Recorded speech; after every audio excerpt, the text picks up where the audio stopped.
تو میں تیرے ساتھ وعدہ کرتا ہوں رب بغیر حساب کتاب جنت دے گا.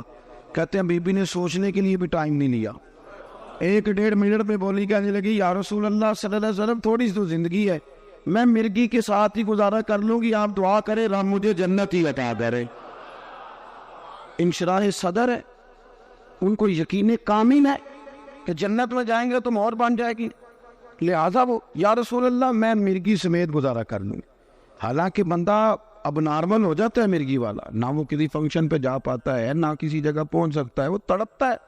لیکن اس نے عرض کی یا رسول اللہ آپ میرے ساتھ وعدہ کریں کہ اللہ مجھے جنت دے گا. تو محبوب کریم نے فرمایا تجھے مبارک ہو, تیرے ساتھ وعدہ ہو گیا. عرض کرتی ہے یا رسول اللہ صلی اللہ علیہ وسلم جب مرغی ہوتی ہے تو میرے وجود سے کپڑا ہٹ جاتا ہے, تو حضور مجھے شرم آتی ہے, اتنی دعا کر دیں کہ مرغی ہو پر میرا ستر قائم رہے.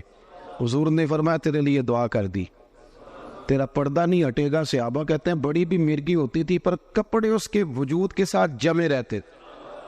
حضرت عثمان غنی کے زمانے تک وہ خاتون حیات رہی. جناب انس بن مالک فرماتے ہیں جب کوئی نیا شخص مدینے میں آتا اور کہتا کہ مجھے کچھ جنتیں دکھاؤ تو ہم اس بوڑھی کے دروازے پہ دستک دیتے تھے. وہ باہر آتی تھی تو ہم کہتے تھے جنتی دیکھنا ہے تو اسے دیکھ لو, اسے میرے رسول کریم نے دنیا میں ہی جنت کی بشارت عطا فرمائی. اپنی زندگی میں نا کچھ کام فقط جنت کے لیے کرے, اور جنت وہ مقام ہے, جنت وہ مقام ہے, جنت وہ جگہ ہے جہاں خدا کا بھی دیدار ہوگا اور محمد مصطفیٰ کا بھی دیدار ہوگا صلی اللہ علیہ وسلم. اللہ رسول کا قرب بھی وہی نصیب ہوگا. میرے بھائی اپنی آخرت کو کبھی بھی, وہ ہم کو لاوارث لوگ ہیں کہ مار گئے تو مٹی میں مل گئے, ہم کو ایسے لوگ ہیں کہ مار گئے تو معاملہ ختم ہو گیا. اقبال کہتے ہیں موت کو سمجھے ہے غافل اختتام زندگی, یہ ہے شام زندگی, یہ ہے شام زندگی, پھر صبح دوام زندگی, اس کے بعد جو زندگی آئے گی وہ ہمیشہ رہنے والی آئے گی, ہمیشہ.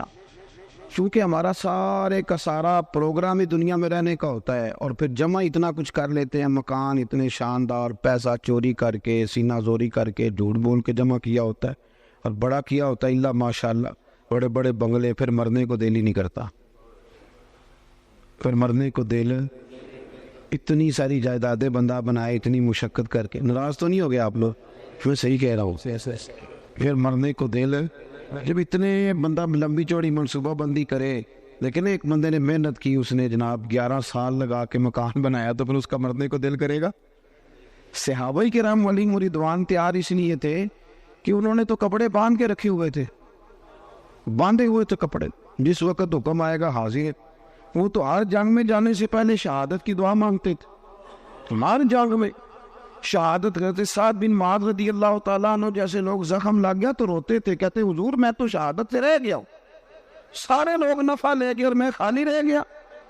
پھر انہوں نے دعا مانگی کہ یا اللہ اگر قریش مکہ کے ساتھ کوئی اور جنگ باقی نہیں تو مجھے اسی زخم میں اپنی بارگاہ میں بلا لے. وہی زخم پھٹ گیا, خون نکلا. یا رسول اللہ یہ کیا ہوا؟ فرمایا رب کریم نے میرے ساتھ کی دعا کو قبول فرما لیا.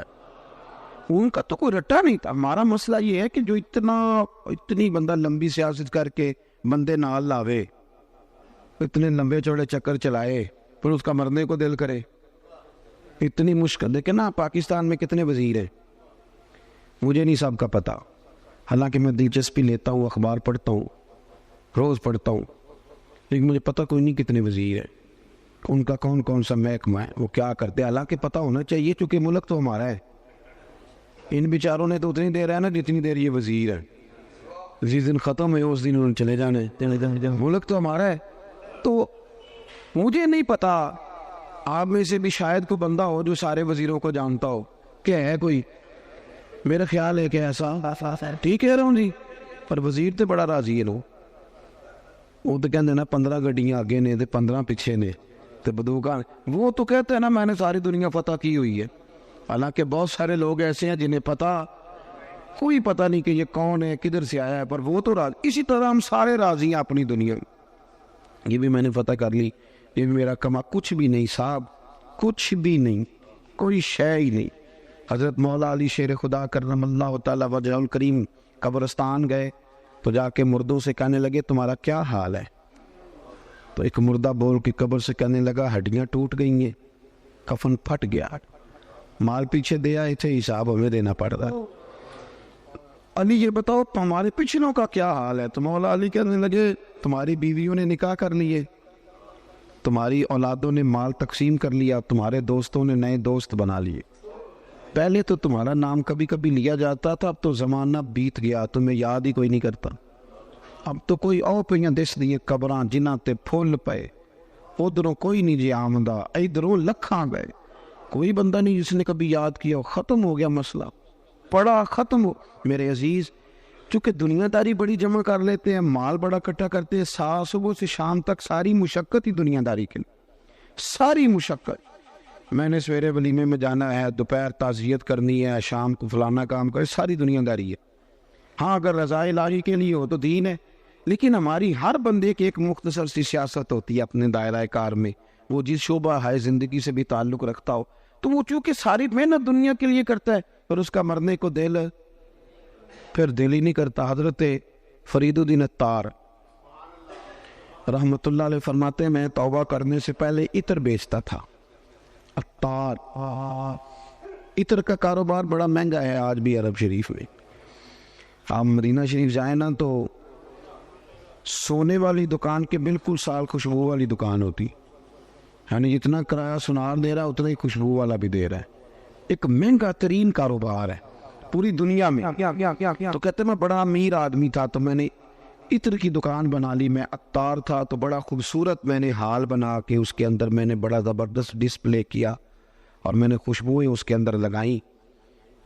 میں اپنے کام میں لگا ہوا تھا تو کبھی کبھی ضمیر کہتا تھا یار یہ دنیا داری ہے چھوڑ دے. اللہ والوں سے پیار بھی بڑا تھا, ان کی تذکرۃ الاولیاء دیکھ کے تو پتہ چلا انہیں بڑی معرفت ہے رب کے بندوں کی. تو کہتے طبیعت بھی مائل ہوتی تھی, پر وہ بندے خول نہیں نہ توڑتے ساری زندگی. حق پہچان کر بھی حق کے قریب جا نہیں سکتے, چونکہ خول کون توڑے؟ دنیا داری کا, برادری کا, قبیلے کا کون توڑے؟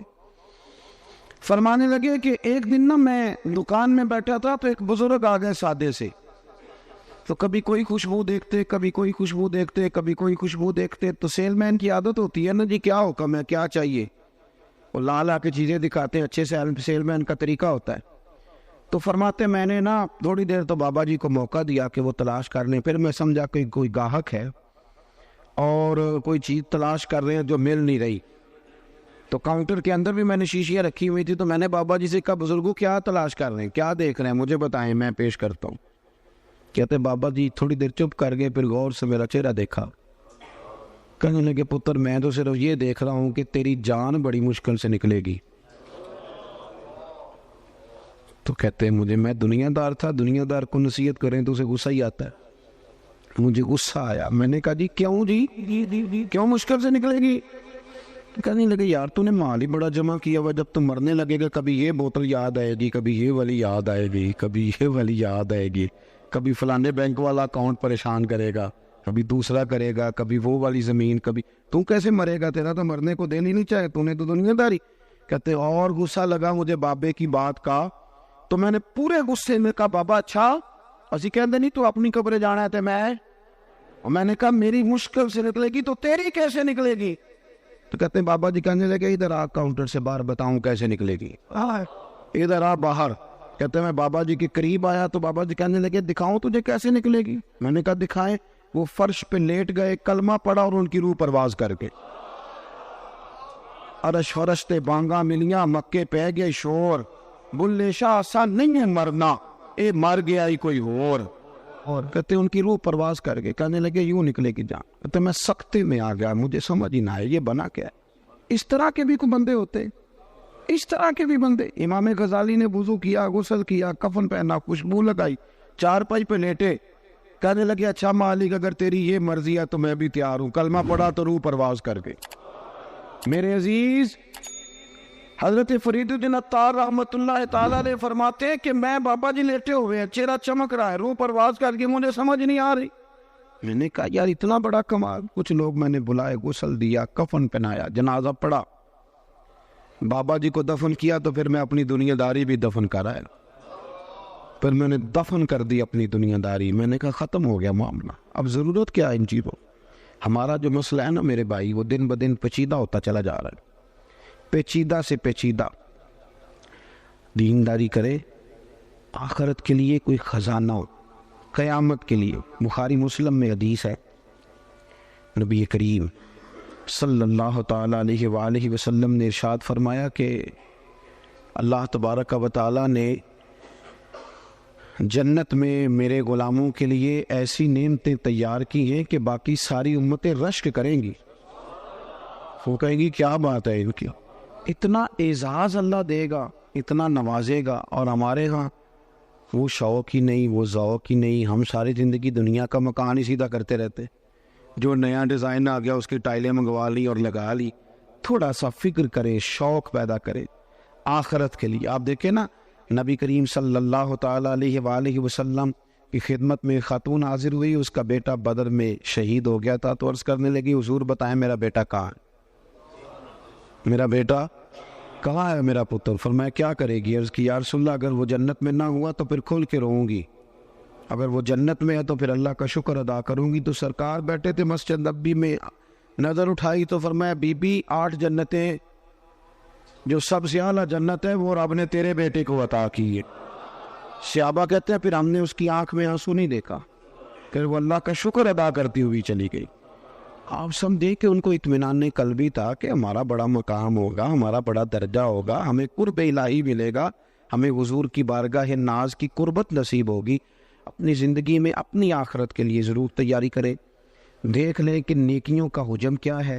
اگر مجھے آج اتنا پتہ ہے نا کہ میرا مکان کتنے کا ہے اور میرے جیب میں اور میرے اکاؤنٹ میں پیسے کتنے، یہ اگر مجھے پتہ ہے تو مجھے یہ بھی پتہ ہے کہ میری نیکیوں کے خزانے میں کیا کچھ ہے، اور مجھے پکا پتہ ہے کچھ نیکیاں ہم کرتے ہیں نا تو وہ کئی دفعہ اس قابل نہیں ہوتی کہ ان سے کوئی اجر کا مطالبہ کیا جائے، اس لیے کہ وہ بہت ساری جگہوں پہ دکھاوا ہوتا ہے، ملمہ سازی ہوتی ہے، وہ اپنی بڑھوتری کے لیے بھی کچھ کام ہوتے ہیں۔ تو مجھے وہ حضرت خواجہ معین الدین چشتی رحمۃ اللہ علیہ نا آخری عمر میں بڑا رویا کرتے تھے، بڑا ہی روتے تھے۔ تو ایک دن سارے مریدین نے خواجہ قطب صاحب سے کہا کہ آپ حضرت سے عرض کریں اتنی آہوزاری؟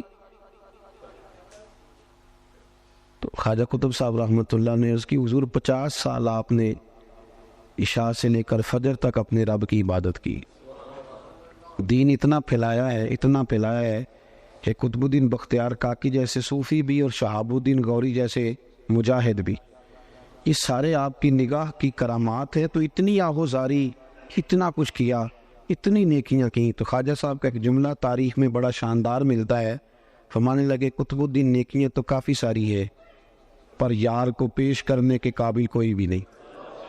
سوچتا ہوں اگر تحفہ بنا کے پیش کروں گا تو کیا پیش کروں گا۔ اللہ تعالیٰ آپ کو سلامت با کرامت رکھے۔ آخر دعوانا الحمدللہ۔